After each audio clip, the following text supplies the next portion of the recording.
తాకట్లో ఉన్న బంగారాన్ని విడిపించి ఆ రోజున మార్కెట్ ధర కట్టి మిగిలిన డబ్బును మీకు అందిస్తుంది కొమ్మూరి గోల్డ్. ఇండస్ట్రీ నుంచి వెళ్ళిపోవడానికి రీజన్స్ ఏమైనా ఉన్నాయా నీకు? అంటే ఇంకా బేసిక్‌గా ఇండస్ట్రీ అంటే పర్టిక్యులర్‌గా 'జబర్దస్తే'. నేను వేరే ఎలాగో మూవీ సైడ్ అలాగే ఏం ట్రై చేయలేదు కదా! సో 'జబర్దస్త్' అంటే నేను రావడమే 'జబర్దస్త్' అనుకుంటూ వచ్చాను హైదరాబాద్‌కి.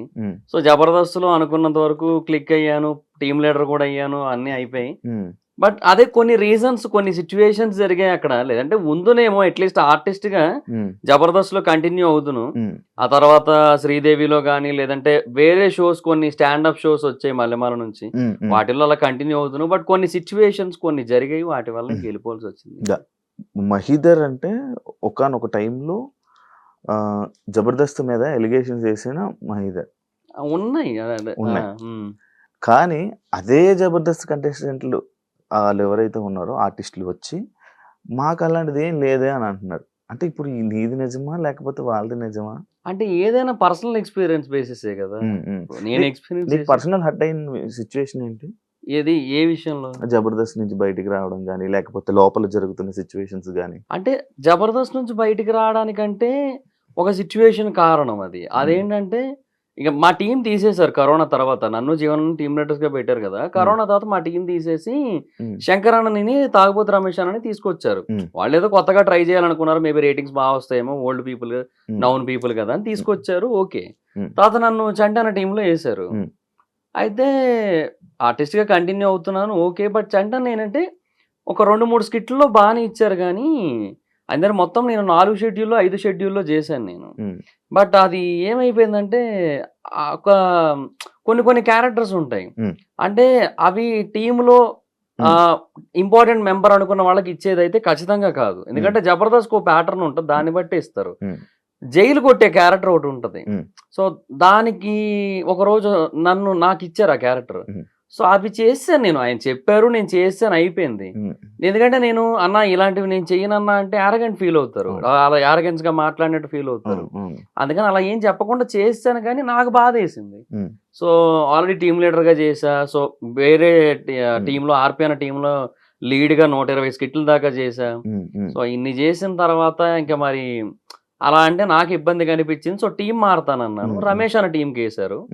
ఒక షెడ్యూల్ చేశా. 2 స్కిట్లు చేశాను. అయిపోయింది. మరుసటి షెడ్యూల్‌కెళ్ళాను. ప్రాక్టీస్ చేయడానికెళ్ళాను. రమేష్ అన్న అంటే అందరూ కూర్చొని ఉన్నాం. రమేష్ అన్న వచ్చారప్పుడు. మహీధర్ నిన్ను తీసాం నీకు తెలీదా అన్నారు. నాకు తెలీదన్న నాకెవరు చెప్పలే. మీరు కూడా చెప్పలే కదా అంటే, అదే డైరెక్షన్ డిపార్ట్మెంట్ చెప్తానన్నారు. చెప్పారనుకున్నాను వాళ్ళు అన్నారు. నాకెవరు చెప్పలేదని చెప్పి డైరెక్షన్ డిపార్ట్మెంట్ దగ్గరికెళ్ళా.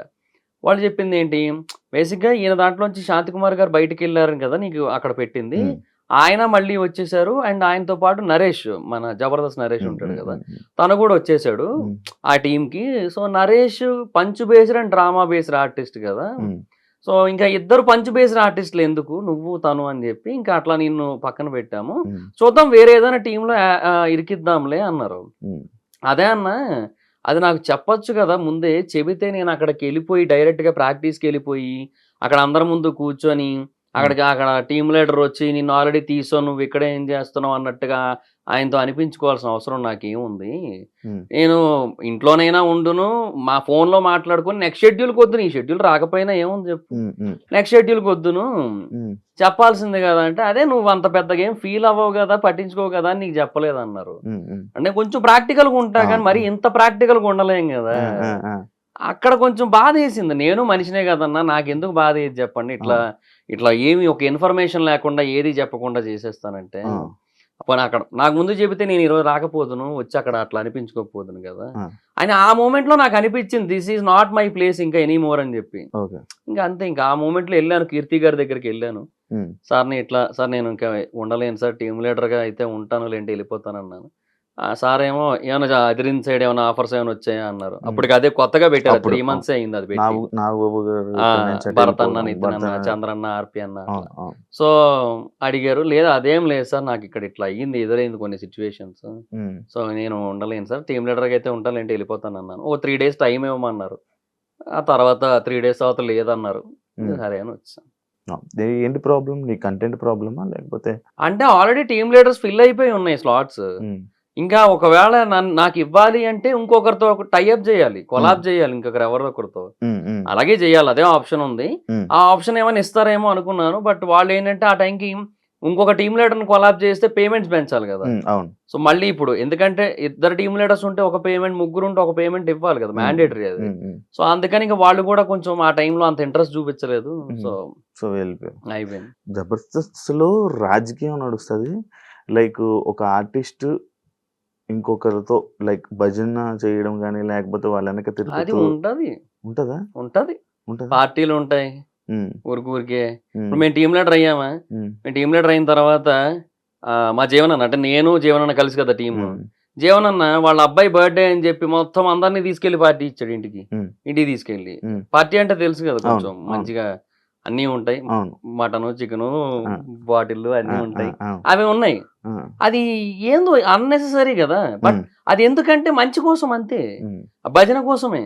ఉమ్, తర్వాత మళ్ళీ భోజనాలు పెట్టించాం. అదేంటి అందరూ పెట్టిస్తారు, టీమ్ లీడర్ అయిన ప్రతి ఒక్కరు ఒక ఒక షూ- ఒక ఒక షూటింగ్ రోజు భోజనం పెట్టిస్తారు, మ్మ్. Non veg. అది మేము పెట్టించాం. మ్మ్. అది అందరికీ పెట్టించాం కాబట్టి అది భజన కిందకి రాదు, అది మ్మ్. ఏదో ఫార్మాలిటీ అన్నట్టు ఉంటుంది, అది మ్మ్. అది వేరు. మ్మ్. బట్ ఇంక ఇట్లాంటివన్నీ ఉంటాయి. ఇది ఇది ఏదో మా జీవన దగ్గర నుంచి ఒకసారో రెండు సార్లు జరిగింది. ఉమ్. బట్ ఇంకా మిగతా వాళ్ళ దగ్గర నుంచి జరుగుతూనే ఉంటుంది మొత్తం. అప్పుడున్నంత ఇది మళ్ళీ ఇప్పుడు లేదు కదా. షో జబర్దస్త్ మొత్తం లేదు, తగ్గిపోయింది కదా, పడిపోయింది కదా. పడిపోయింది అంటే ఆ పాత వాళ్ళు అందరూ వెళ్ళిపోయారు కదా, అవును. అందరూ వెళ్ళిపోయారు bro. అవును. ఇంక ఇప్పుడు ఏం చూస్తారు అంటే, ఇంకొకటి టైమింగ్స్ కూడా ఈ టైంకే నువ్వు చూడాలి అంటే ఆడియన్స్ కూడా రెడీగా లేరు. అవును. ఆడియన్స్కి ఏంటంటే ఇప్పుడు ఆ ఫ్లెక్సిబిలిటీ కావాలనిపిస్తుంది. అవును. సో సోషల్ మీడియాలో, ఓటీటీలో, యూట్యూబ్లో అలా చూసుకోవడానికి ఇష్టపడుతున్నారు. అవును. అలా చూస్తే రేటింగ్లు రావుగా, అవును. అందుకే ఒక వీక్ లేట్గా టెలికాస్ట్ చేస్తున్నారు యూట్యూబ్లో అవును. చూసా అవును. ఇప్పుడు. అవును. బట్ అయినా ఇంకా యూజ్ ఉండట్లా. అవును. అండ్ ఇంకోటి కామెడీ కూడా రిపీట్ అయిపోయిన ఫీలింగ్ Repeat. వచ్చేస్తుంది. మరి ఇప్పుడు మళ్ళీ లైక్ అంటే కొత్త మళ్ళీ పాత వాళ్ళని తీసుకుని వచ్చి మళ్ళీ అవును. కొత్తగా జబర్దస్త్ అనేది మళ్ళీ స్టార్ట్ చేసింది. నేను పిలవలే లేదు లేదు, పిలవలే రియూనియన్ దాని మీద పిలవలేదు, రియూనియన్ కూడా పిలవలేదు. దానికే పిలవలేదు, మళ్ళీ టీమ్ లీడర్కి పిలుస్తారా?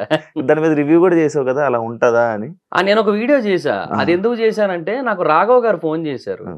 ఫోన్ చేసి ఇట్లా మహేందర్ గారు బాగున్నారా అని జనరల్గా అప్పుడప్పుడు ఫోన్ చేస్తుంటారు. ఆయన రాఘవ్ గారు మంచి ఆయన. ఉమ్. ఆయన ఏదో పర్పస్ ఉంటేనో అని కాకుండా జనరల్గా కూడా ఫోన్ చేస్తారు. ఉమ్. చేశారు, ఇట్లాగా ఎలా ఉన్నారండి, ఏంటి బాగుందా మొత్తం అట్లా అని చెప్తున్నప్పుడు నేను అడిగా నార్మల్గా, ఏంటి సార్ ఇప్పుడు ప్రజెంట్ పరిస్థితి, ఏమైనా అప్డేట్స్ ఏంది, ఇప్పుడు అదే ఫ్లోనా లేంటి ఏమైనా మారుతుందా అంటే, లేదు లేదండి కొన్ని మార్పులు చేస్తున్నారు, ఉమ్. శ్రీపాద గారు మళ్ళీ వస్తున్నారు, ఇట్లా కొన్ని చేస్తున్నారు, పాత వాళ్ళని మళ్ళీ తీస్తున్నారు, ఇట్లా ఉంది అని చెప్పారనమాట. ఉమ్. ఫోన్లేండి అని చెప్పి నేను ఇంకా అదే టాపిక్ మీద ఒక వీడియో కూడా చేశాను నేను యాక్చువల్లీ. ఓకే. ఎప్పుడు వచ్చేసావు నువ్వు జబర్దస్త్కి? ఎందుకు వచ్చావు? నార్మల్గా యాక్టింగ్ ఫీల్డ్కి ఎందుకు వచ్చావు? అంటే జనరల్గా నేను జాబ్ 2016లో నేను ఫైజర్ అని ఒక ఫార్మా కంపెనీలో జాబ్ చేస్తూ ఉండేవాడిని. బాగానే చదివావు కదా. అంటే బానే అంటే డిప్లొమా వరకు చదివా, బట్ అప్పటి వరకు టాపరే, అవును. చదివినంత వరకు టాపరే, బాగానే చదివేవాడిని, మంచి మార్క్స్ ఉండేవి. బట్ మా ఫాదర్ నాకు డిప్లొమా సెకండ్ ఇయర్లో ఎక్స్పైర్ అయిపోయారు. ఉమ్. ఉమ్. అది 3.5 years కోర్స్, అది ఉమ్.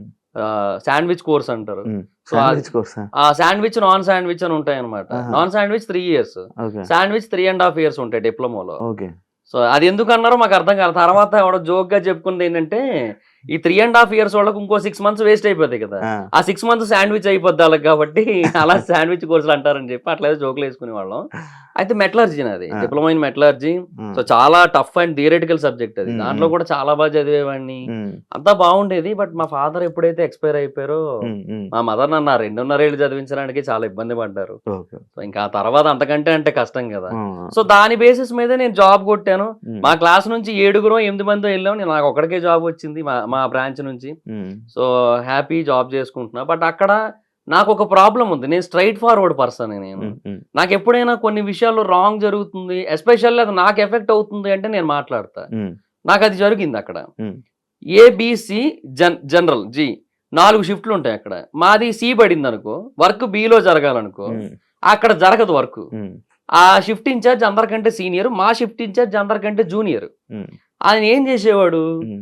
ఏదో మెషిన్లో రిపేర్ వచ్చిందనో, లేదంటే టైంకి ప్రొడక్ట్ రాలేదనో ఏదో ఒకటి చెప్పి వర్క్ మొత్తాన్ని కూడా డిలే చేసి సికి. మా షిఫ్ట్కి వేసేవాడు. ఆ. ఆ. మా షిఫ్ట్ ఇన్ఛార్జ్ ఏమో సరే మనం అలాగే చేద్దామంటే, లేదు లేదు మనం చేసేయాలి అనేవాడు. ఎందుకు, వాడికి ఫర్దర్గా వచ్చే బెనిఫిట్ల కోసం. వాడి దాంట్లో ఎక్కువ వర్క్ అయ్యిందంటే ఆబ్వియస్లీ వాడికి పేరు కదా. ఆ. సో దానికోసం అని చెప్పి చేయించేవాడు. ఉమ్. ఇలా ఒక 4 సార్లు జరిగింది.